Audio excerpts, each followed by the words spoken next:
So I know the idea you've all been waiting on as to how we did it is how we turned $20 into $2 million overnight. And to explain this one, I have to set the scene. It was in the city of Jakarta, which is the capital of Indonesia. And Jakarta is one of the most densely populated cities in the world, and they are renowned for having the worst traffic jams possible. In fact, often to get from one place to another, you measure the distance not in terms of kilometers or miles, but in terms of hours. And in the CBD, the central business district, if you want to get to the airport from there, the journey should take about 45 minutes based on how many miles it is. But in reality, it can take anywhere from 4 to 6 hours because traffic is so crazy. That means that a director of a company in this commercial building, if he had a 9 a.m. board meeting, he probably couldn't book a 2 p.m. flight because he'd have little guarantee that he'd be able to get on that flight. So the question is, firstly, what did we spend the $20 on?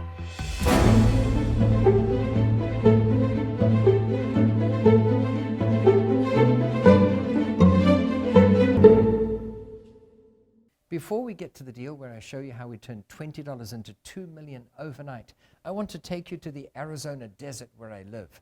This is a piece of land. We had 168 acres. It was in the middle of nowhere. What do you do with it? Well, what we did is we started digging a hole. We hired a fleet of 24 heavy earth-moving machineries to dig a hole, and they were at it for 3 8-hour shifts a day for 3 solid months. And at the end of it, we had 2 massive holes dug in this land. And you might think, what on earth is going on? Lots of the locals wondered that too. Here you can see it from a helicopter. It's an aerial shot. And then over the period of another 3 months, we started filling this hole with water. In fact, you can see the water coming in here. It took a long time to fill because they were massive holes. We had 24 acres of water, in fact. And slowly it got filled until eventually we had enough water in there to turn them into water ski lakes. And of course, the value of the land on the perimeter went up by a lot more than the value of the 24 acres that we lost. But you can see that it turns into quite a spectacular water ski lake facility that I think many people really enjoyed living at. Another property we came across was a building that was used by a rope factory. And because rope making machines tend to need a very long, skinny building because they're weaving this rope together, this building was about 300 yards long and only a couple of yards wide. And we couldn't figure out what to do with the inside of this building because what can you put in there? And everyone racked their brains. It had been on the market for ages. And eventually we hit upon the solution. So we went ahead and bought it. And the truth is, we never did anything with the inside of the building. We did something with the outside of the building because this building was also in an area where access was extraordinarily difficult. It was sandwiched between a state highway and a railway line. And it means that you couldn't really use it for something that people needed to go to regularly. But when you think about it, it was sandwiched between a railway and a state highway, so lots of cars went by. About 150,000 cars a day went by.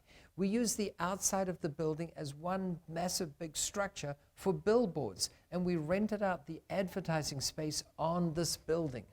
And then the irony is about 3 months after we finished this, and we were collecting rent from the people with space on the billboards, we found a paint company that wanted to store very high volatilic paints inside this building. They didn't need to access them often, so it was a perfect combination of still being able to rent out the interior while getting massive revenue from the exterior of this building.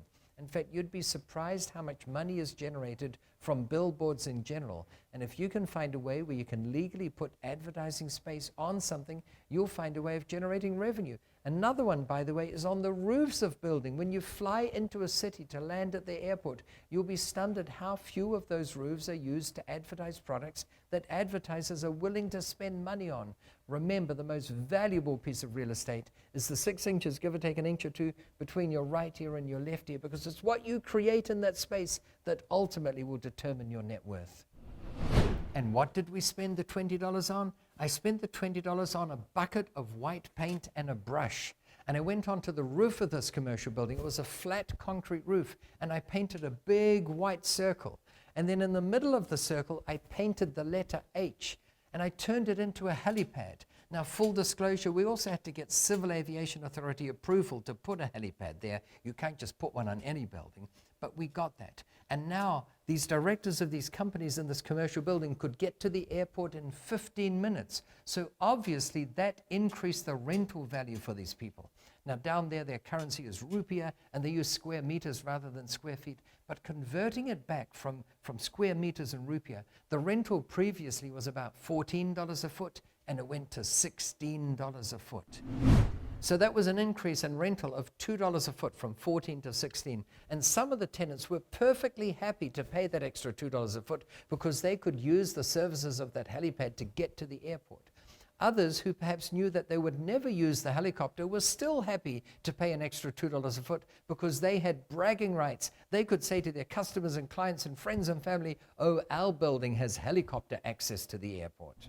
So let's look at it. You may think that $2 a foot doesn't mean that much, but we got an extra $2 a foot per square foot, and the building had a total of 100,000 square foot of leasable area. So $2 a foot times 100,000 square feet, that meant we got an extra 200,000 of rental per year. And how do you work out the value of an extra 200,000 of rental income? Well, the formula is the value equals the rental divided by the cap rate. And cap rates in Jakarta at the time were about 10%. So when you divide $200,000 by 10%, you end up with an increase of value of $2 million.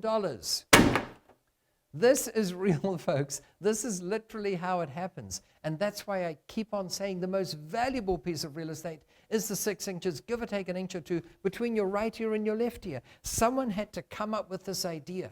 And when you do come up with an idea and you can implement it, the value does go up by that amount. That's why I encourage you, go out there, keep looking at deals, keep seeing what else can I do with this space. Is this space used as a tomato cannery? Is it better used as a shoe factory? Or is it a thrift shop? Are you better off turning it into a coffee shop? I've done that often. You are limited only by your imagination. Get creative, and commercial real estate is one of the best vehicles for letting your creativity run rife. So what we did today was just 3 ideas on how you can massively increase the value of your real estate without spending much money. I've got many more here. Here I have 101 ways of massively increasing the value of your real estate without spending much money. In fact, that helicopter idea, the helipad on the roof, that is in here. That's one of the 101 ways, but there are 100 more. And just a reminder, was it easy to come up with 101? No, it was difficult. It was difficult to limit it to 101 ways because there are so many more. Let your imagination run rife. Don't just use these ideas, come up with your own. Because when you think about it long and hard enough, when you dream of it in the shower, you will come up with your own ideas. And I'm telling you, there's no thrill better than knowing you just made $2 million overnight from an idea that's seeded in your mind. Now, thank you for watching again. Remember to subscribe, and remember, get your free copy of this book by clicking the link below. If you enjoyed what I talked about today on some creative ideas for commercial real estate, I've done similar creative ideas on residential real estate. Go and check it out. We'll see you again soon.